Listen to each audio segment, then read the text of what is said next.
കൊന്നത്തടി കൊമ്പൊടിഞ്ഞാലിൽ ഒരു കുടുംബത്തിലെ 4 പേർ വീടിന് തീപിടിച്ച് വെന്തുമരിച്ച സംഭവത്തിൽ പോലീസ് അന്വേഷണം എങ്ങുമെത്തിയില്ലെന്ന് ജനകീയ സമിതി നേതാക്കളും മരണമടഞ്ഞവരുടെ ബന്ധുക്കളും ആരോപിക്കുന്നു. കഴിഞ്ഞ മെയ് 9-നാണ് സംഭവം നടന്നത്.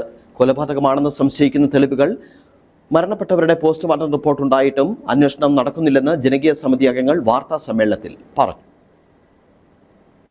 കൊന്നത്തടി കൊമ്പൊടിഞ്ഞാൽ തെള്ളിപ്പറവിൽ ശുഭ, മാതാവ് പൊന്നമ്മ, മക്കളായ ആനന്ദ്, അഭിനവ് എന്നിവരാണ് ദുരൂഹ സാഹചര്യത്തിൽ വീടിന് തീപിടിച്ചു മരിച്ചത്.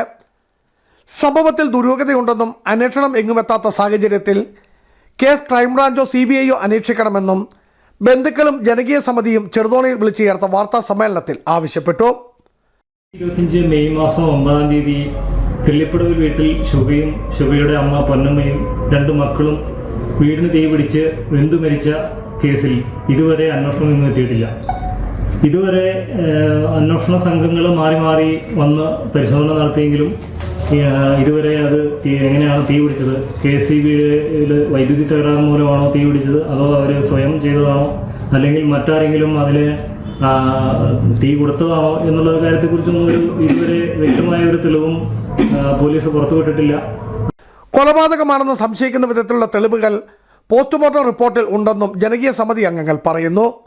മരിച്ചവരുടെ മൃതദേഹങ്ങൾ ഈ സ്ഥലത്ത് മറവ് ചെയ്യുന്നതിന് ചില ബന്ധുക്കൾ തടസ്സം നിന്നതിലും ദുരൂഹതയുണ്ടെന്നും സംഭവത്തിന് ശേഷം മാസങ്ങൾ കഴിഞ്ഞ് ഭിത്തി ഇടിഞ്ഞു വീണതിന് ശേഷം ഫോറൻസിക് ഉദ്യോഗസ്ഥർ തെളിവ് ശേഖരിക്കുവാൻ എത്തിയതിലും ദുരൂഹതയുണ്ടെന്ന് ബന്ധുക്കളും ആരോപിക്കുന്നു.